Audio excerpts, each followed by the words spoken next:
Assalamualaikum warahmatullahi wabarakatuh. Waalaikumsalam. Selamat siang semuanya. Siang, Bu. Apa kabar kalian hari ini? Alhamdulillah baik. Ya, Ibu akan absen dulu ya sebelum materi kita dimulai. Akbar, Hadir, Bu. Gina, hadir Bu. Sarah, hadir Bu. Semuanya masuk ya, alhamdulillah. Jadi hari ini kita akan membahas tentang alat optik loop. Ya, jadi pengertian dari alat optik itu sendiri merupakan alat optik yang terdiri dari sebuah lensa cembung. Ibu ulangi ya, pengertian dari alat optik itu sendiri merupakan alat optik yang terdiri dari sebuah lensa cembung yang dipergunakan untuk melihat benda kecil supaya tampak lebih jelas atau lebih besar dari ukuran sebenarnya. Kalian sering kan melihat kaca pembesar untuk melihat benda-benda kecil. Loop atau kaca pembesar sebuah lensa cembung yang mempunyai titik fokus yang dekat dengan lensanya. Kegunaan dari alat optik itu tersendiri yaitu loop juga bisa digunakan untuk memfokuskan dan memusatkan sinar ultraviolet dari matahari.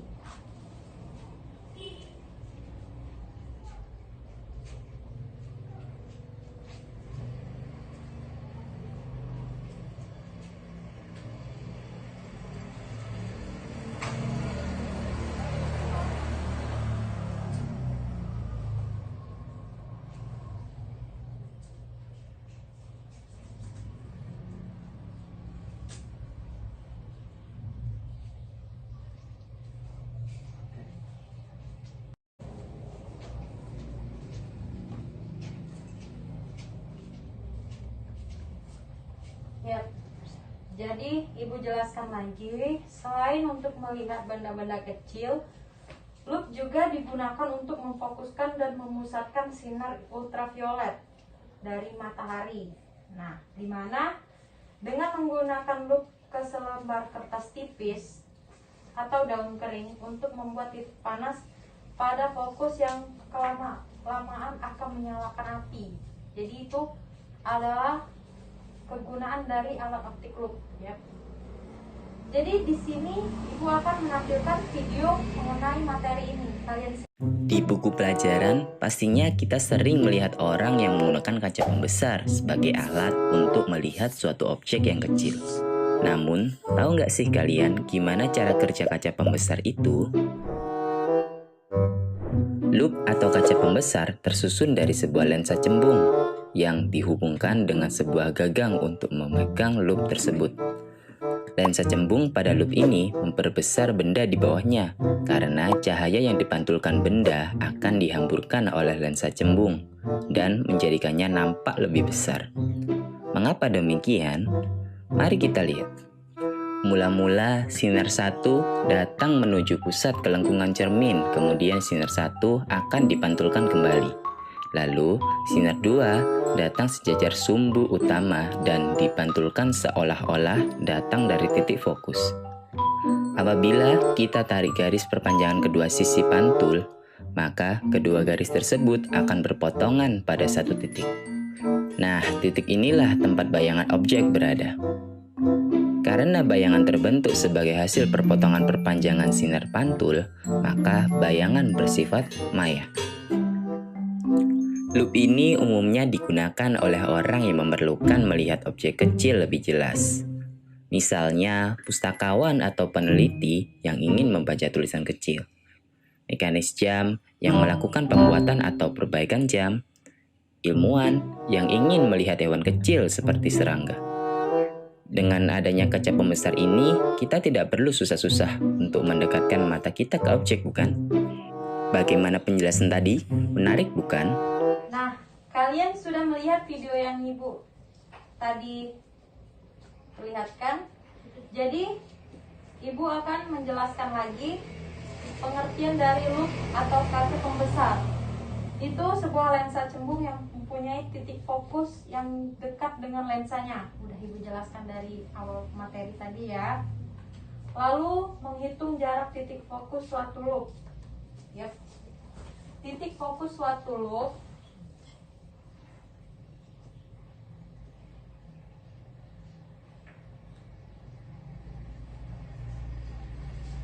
menentukan perbesaran yang dihasilkan.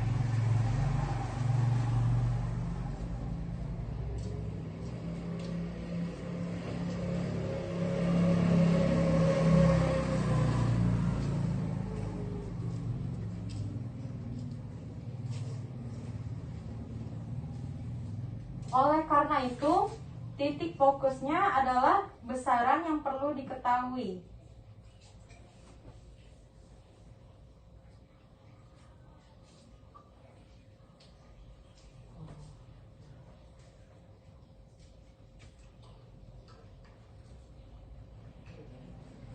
Dalam penggunaan sehari-hari, jarak titik fokus dari sebuah loop dapat ditentukan dengan percobaan sederhana cahaya dapat dikumpulkan di satu titik yang berjarak tertentu dari lensa loop.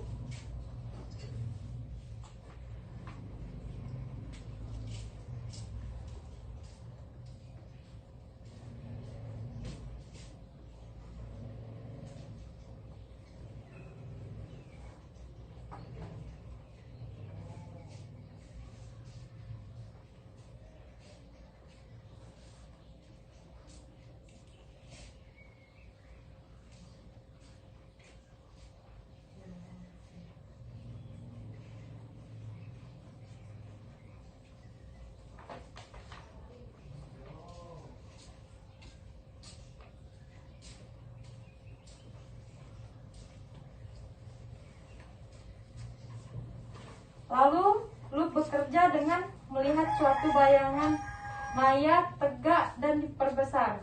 Alasannya, bayangan yang dibentuk harus tetap di depan mata. Kalau nggak kayak gitu, dia nggak bekerja ya.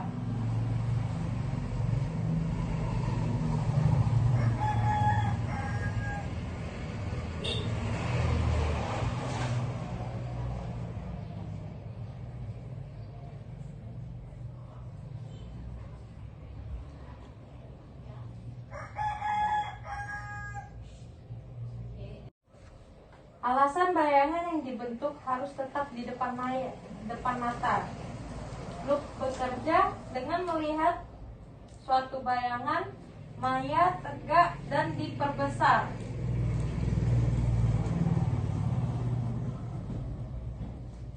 Kalian sering kan mendengar kata maya tegak dan diperbesar ya? Alasannya itu tadi Ibu jelasin, bayangan yang dibentuk harus tetap di depan mata.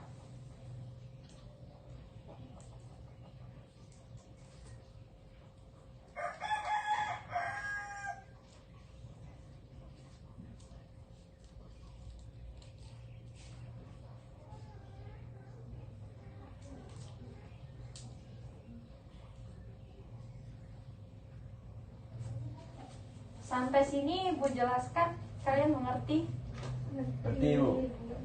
Ibu akan lanjut ke fungsi dan kegunaan loop.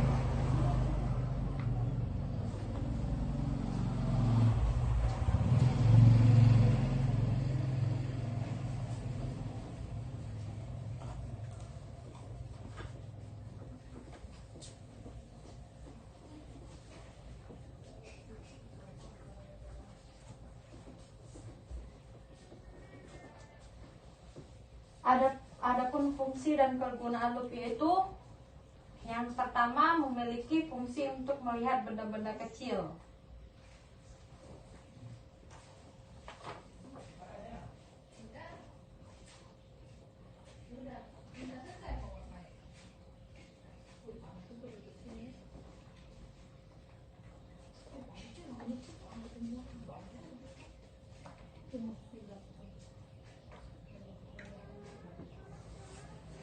Yang pertama itu memiliki fungsi untuk melihat benda-benda yang kecil. Yang kedua, memperbesar bayangan benda juga bisa dipakai untuk menciptakan api.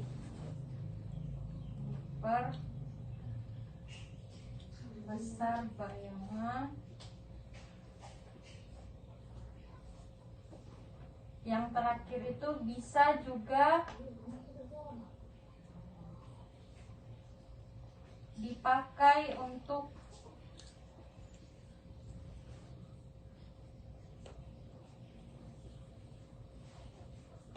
ciptakan api.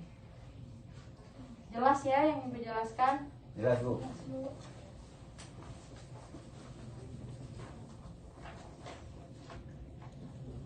Jadi selanjutnya Ibu akan menjelaskan bagaimana menggunakan loop. Yang pertama itu dengan cara mata berakomodasi maksimum.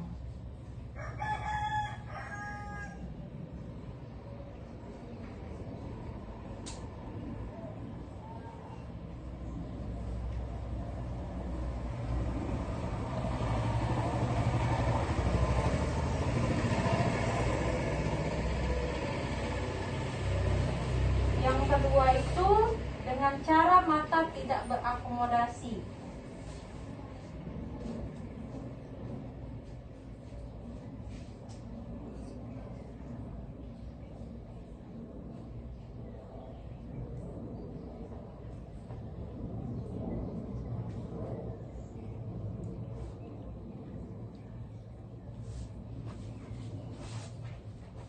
Jelas ya?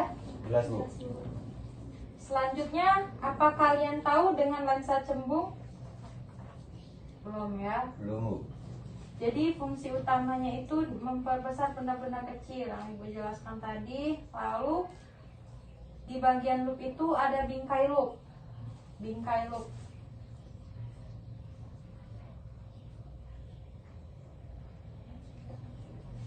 Itu kerangka berbentuk lingkar. Ya, kaca pembesar itu yang membingkai lensa secara penuh.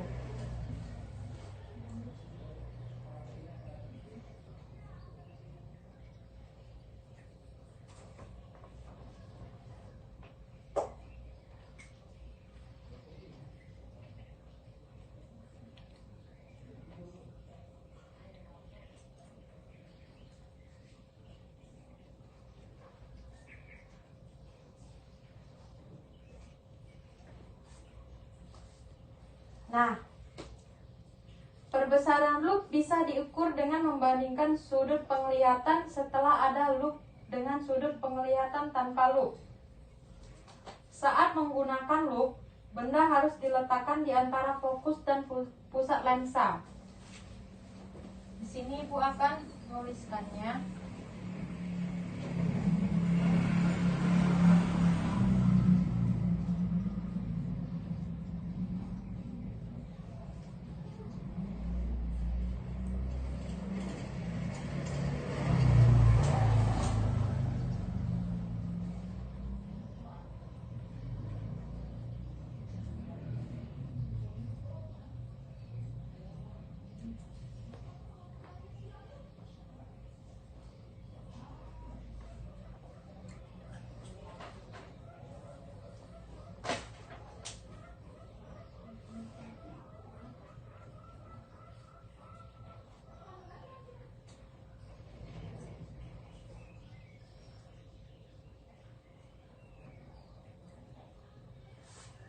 Ibu jelaskan lagi, pembesaran loop bisa diukur dengan membandingkan sudut penglihatan setelah ada loop dengan sudut penglihatan tanpa loop.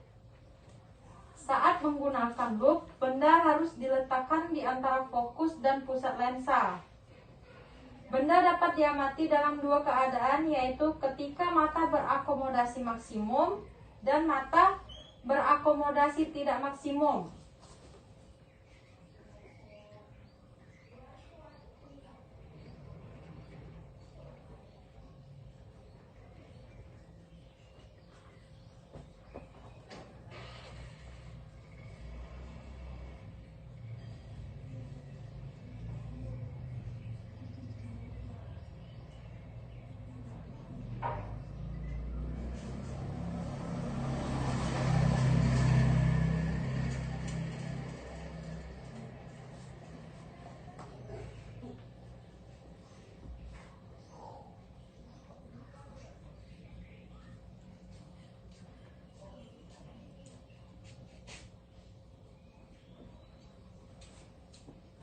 Ya, benda dapat diamati dalam keadaan yaitu ketika mata berakomodasi maksimum dan mata berakomodasi tidak maksimum. Saat benda diletakkan kurang dari fokus loop, mata akan mengalami akomodasi maksimum. Sementara saat benda diletakkan tepat pada fokus loop, mata tidak berakomodasi. Jadi, kudo ini sangat-sangat berfungsi ya. Jelas yang Ibu jelaskan? Jelas, Bu. Lalu Ibu akan ke perbesaran loop untuk mata berakomodasi. Pada rumus lensa, Ibu akan menuliskannya di sini.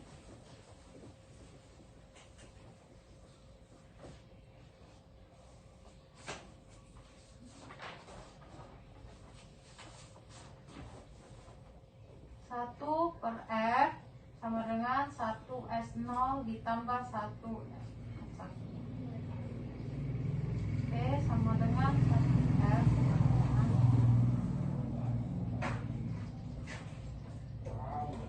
Pengertian dari F yaitu F sama dengan fokus, R itu yaitu jari-jari, yang dimana yaitu SO itu jarak benda, lalu S1 itu jarak bayangan, H itu adalah tinggi bayangannya, yang H0 itu tinggi benda, yang terakhir itu kekuatan lensa. Ada yang ditanya sampai sini? Belum, Bu. Paham. Selanjutnya di sini Ibu akan memberikan contoh soal.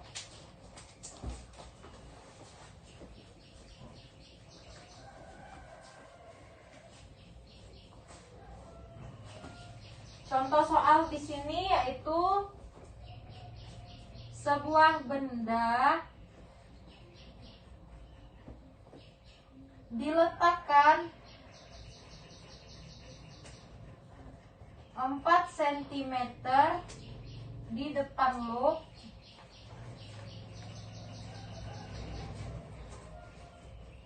jarak fokus loop itu 5 cm. Berapa perbesaran yang diperoleh? Nah, Ibu akan menjelaskan, Ibu jelasin lagi. Sebuah benda diletakkan 4 cm di depan loop.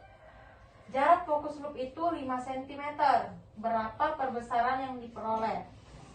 Jadi tadi Ibu sudah menjelaskan di bagian rumus lensa yaitu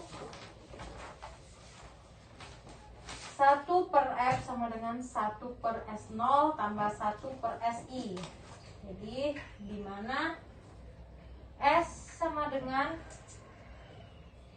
bendanya 4 cm, lalu fokus loop itu 5 cm.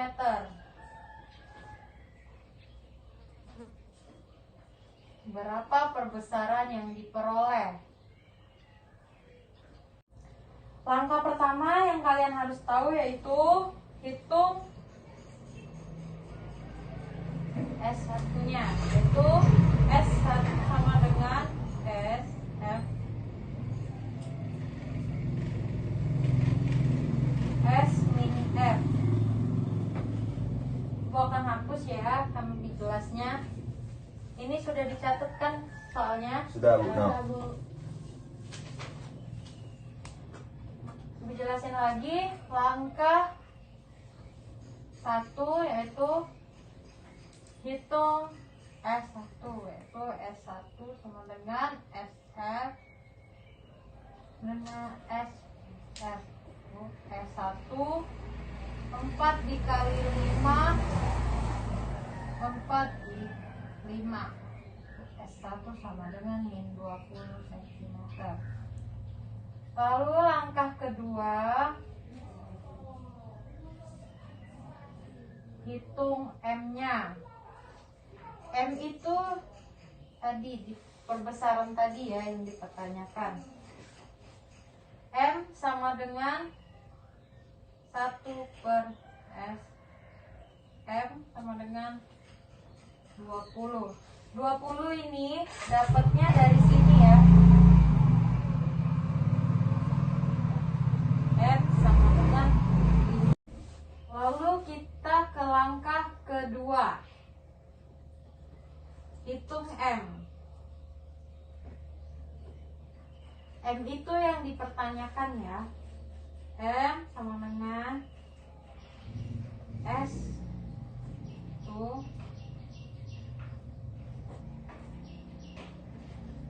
M sama dengan 5 kali.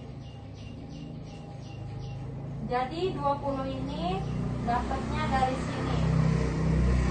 Mengerti semuanya? Ibu.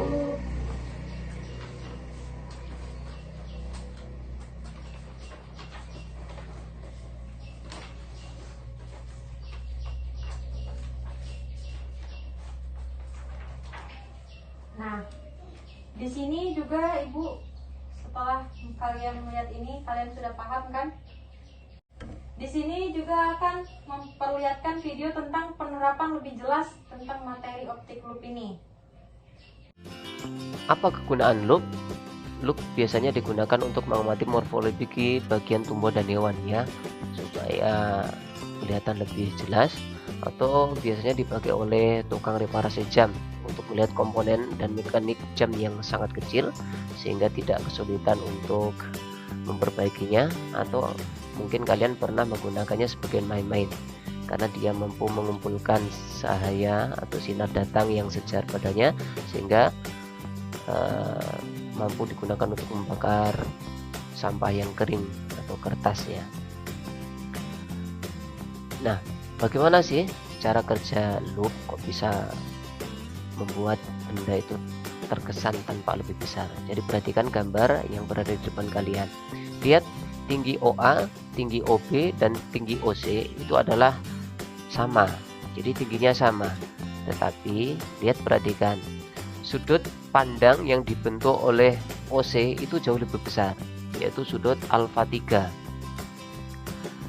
Ini lebih besar. Kemudian OA menjadi sudut pandangnya adalah alfa 2, mengecil, sedangkan yang paling kecil adalah sudut pandang alfa 1, yaitu sudut pandang benda yang ketiga, yaitu benda AO. Nah, karena perbedaan sudut pandang inilah yang kemudian akan memberikan kesan bayangan yang jatuh di retina itu akan menjadi berbeda. Lihat, perhatikan, OC itu di retina akan tertangkap sebagai bayangan yang jauh lebih besar dibandingkan dengan OB dan OA, padahal aslinya mereka memiliki ketinggian yang sama. Jadi artinya benda yang lebih dekat itu akan tampak menjadi lebih tinggi atau lebih besar dibandingkan dengan benda jauh. Sama halnya kita menaruh jari di depan mata kita ya. Nah, jari yang panjangnya sekitar 10-an senti itu bisa menghalangi pandangan kita apabila di depan kita ada sebuah gajah misalnya. Padahal antara jari dengan gajah kan jelas besar gajah, tetapi karena jari kita berada di dekat mata, maka kemudian jari akan menjadi lebih besar. Itulah prinsip kerja dari loop. Nah, tetapi harus diingat bahwa semakin dekat benda yang akan kita lihat, itu karena mata kita memiliki keterbatasan jarak pandang terdekatnya, pasti akan kelihatan kabur. Jadi prinsipnya supaya membuat benda kecil itu menjadi lebih besar, maka harus dilihat sedekat mungkin. Tetapi masalahnya adalah ketika benda kita lihat dengan jarak yang sangat dekat atau melebihi batas jarak pandang terdekat mata kita, maka akibatnya bayangan yang tertangkap oleh mata kita menjadi kabur. Nah, perhatikan ilustrasi gambar.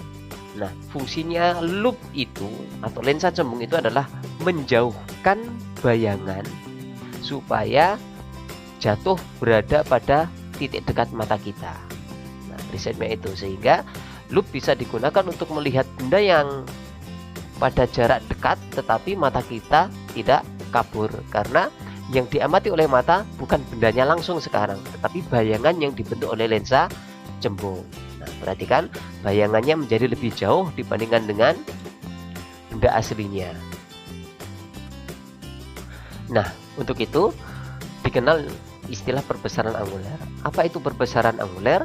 Yaitu perbandingan sudut pandang dengan menggunakan loop dengan ketika tanpa menggunakan loop. Perhatikan gambar yang berada di sebelah atas adalah gambar ketika kita tanpa menggunakan loop, sedangkan gambar yang berada di bawah adalah gambar yang ketika kita menggunakan loop. Nah, ketika kita menggunakan loop, maka sudut pandangnya akan menjadi lebih besar, yaitu berupa sudut beta. Sedangkan ketika kita tidak menggunakan loop, sudutnya adalah alfa. Nah, ketika beta itu lebih besar dibandingkan dengan alfa, maka hasil bagi antara beta dengan alfa pasti lebih besar daripada 1. Makanya kemudian perbesarnya menjadi lebih dari 1. Artinya memang berfungsi untuk memperbesar.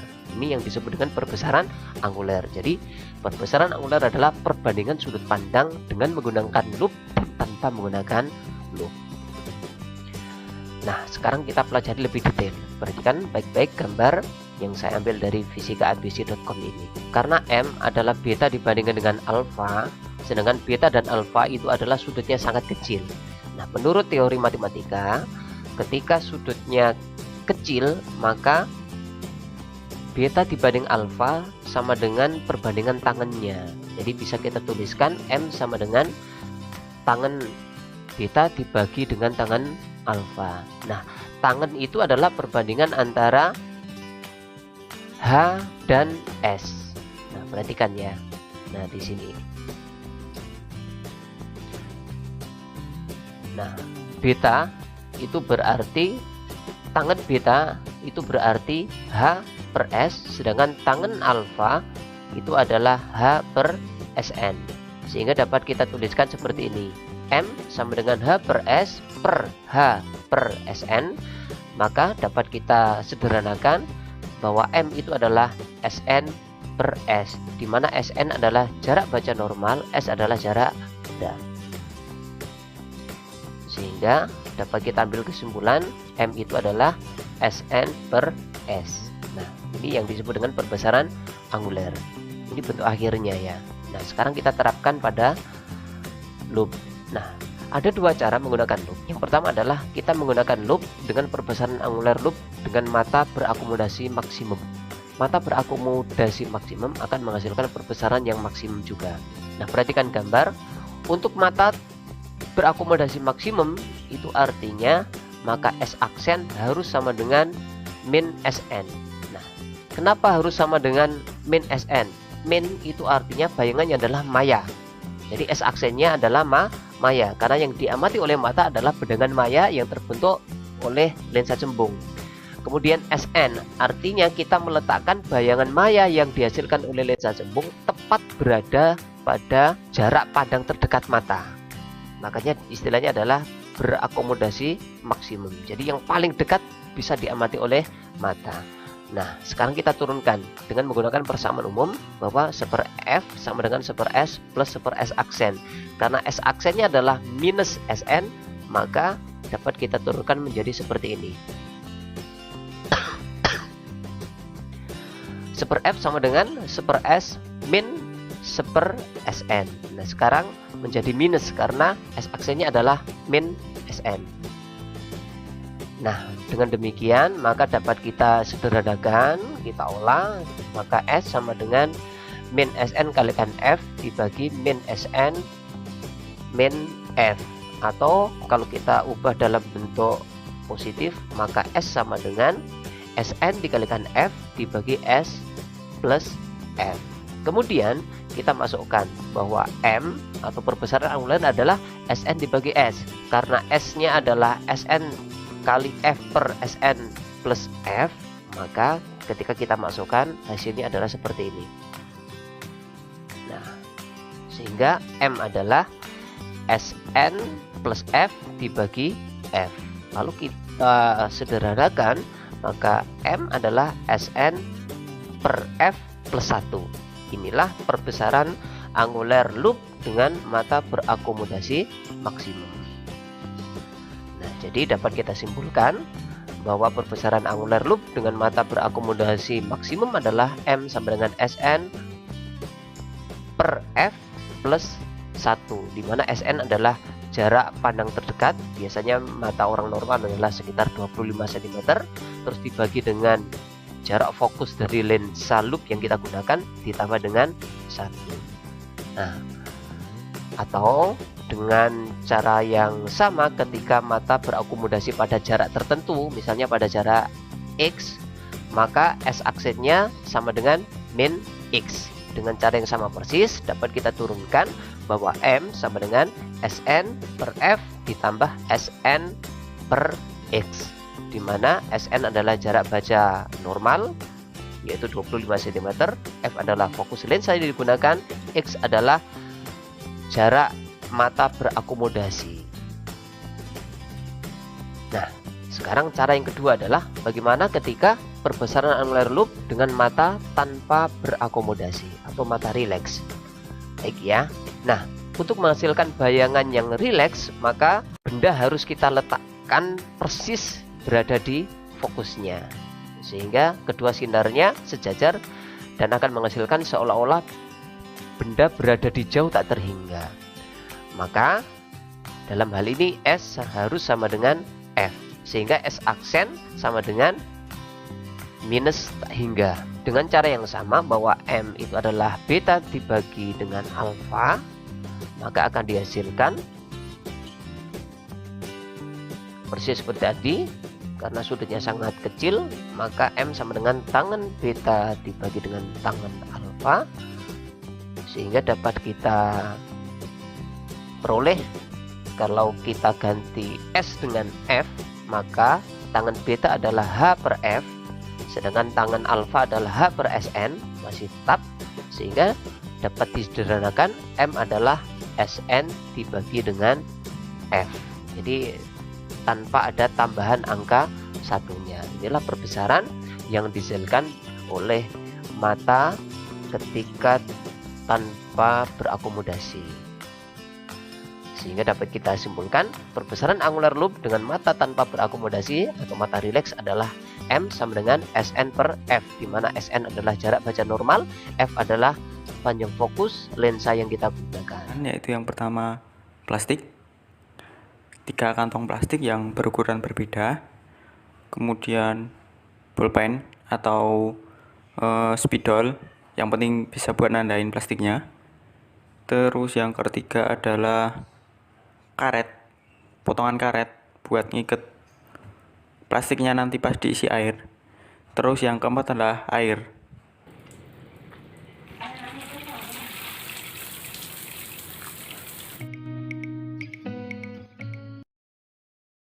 Pertama, siapkan alat dan bahan yang akan digunakan dalam praktikum.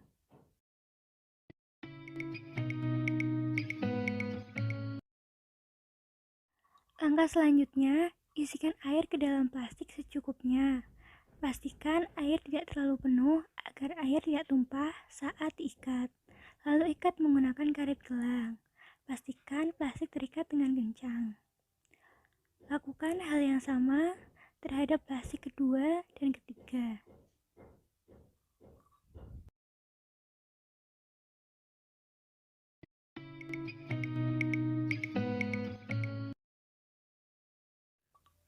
Lalu beri identitas plastik pertama, kedua, dan ketiga menggunakan alfabet A, B, dan C.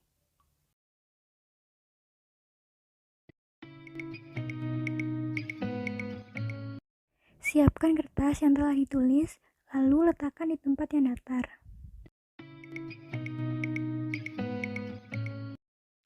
Langkah selanjutnya, ambillah salah satu plastik yang telah diisi air dan diikat kuat-kuat tadi. Letakkan di atas tulisan Indonesia pada jarak tertentu, dan amati tulisan tersebut dari arah atas plastik berisi air. Catatlah bagaimana penampakan tulisan tersebut. Di sini kita akan menggunakan jarak 30 cm.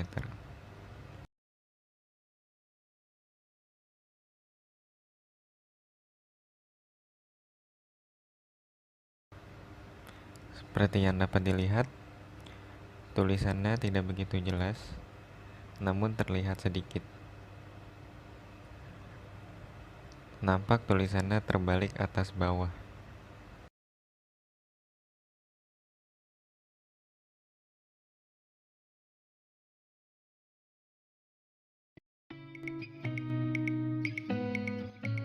Selanjutnya, ubahlah jarak antara tulisan dengan plastik berisi air dan amati kembali penampakan tulisan tersebut. Kali ini kita menggunakan jarak 15 cm. Tulisannya nampak lebih besar dan lebih jelas, namun tetap terbalik atas bawah.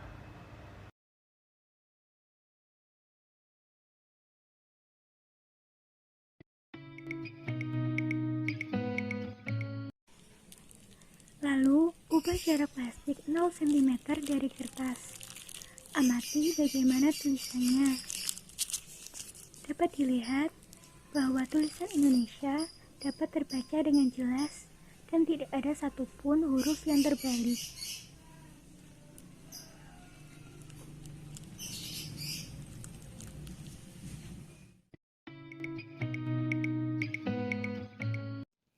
Ulangi langkah kelima, 6, dan 7 untuk plastik B dan C. Pastikan jarak plastik B dan C terhadap kertas sama dengan jarak plastik A terhadap kertas, yaitu 30 cm, 15 cm, dan 0 cm. Lalu amati dan catat bagaimana hasilnya. Bagaimana? Praktikumnya sudah selesai? Selesai, Bu. Hasil pengamatannya sudah dapat? Sudah. Bagaimana? Siapa yang mau menjelaskan di antara kalian? Saya, Bu. Oke, Sarah, silakan.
Ya, di sini didapatkan plastik A yang ukuran 1/4 kg, itu jarak tulisan ke plastik berisi air itu 0, normal dan jelas. Lalu yang 15 cm itu tulisan sedikit besar dan tidak ada yang tidak jelas ya.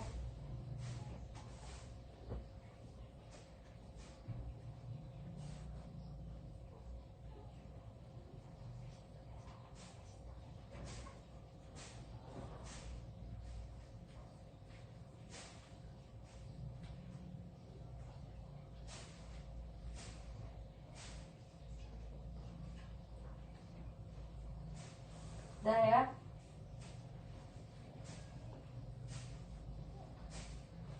Jadi ini yang didapatkan dari hasil pengamatan kalian. Boleh Ibu lihat Sarah. Jadi kalian mendapatkan ini. Lalu di plastik B juga kalian yang ukuran 30 cm juga tidak jelas, terbalik dan diperbesar. Yang 15 cm juga sedikit jelas atau ngeblur, lalu terbalik dan diperbesar. Yang 0 cm juga jelas tegak diperbesar. Yang plastik C yang terakhir 30 cm tidak terbaca sama sekali Yang 15 cm terbaca tapi tidak terlalu jelas. Yang 0 cm terbaca dengan jelas. Jadi kesimpulan dari praktikum kita hari ini yaitu tulisan yang dilihat melalui plastik yang berisi air tampak lebih besar daripada aslinya. Itu kesimpulan dari hasil pengamatan kalian kan. Ketika plastik yang berisi air digunakan untuk melihat huruf atau benda kecil lainnya, maka huruf atau benda kecil tersebut tampak menjadi lebih besar. Itulah kegunaan lup tadi. Apa kalian paham? Paham. Jadi sampai di sini dulu materi kita hari ini. Mari sama-sama kita melapaskan hamdalah. Alhamdulillah. Agar materi ini bermanfaat. Sekian, selamat siang semuanya. Siang, Bu. Wassalamualaikum warahmatullahi wabarakatuh. Waalaikumsalam.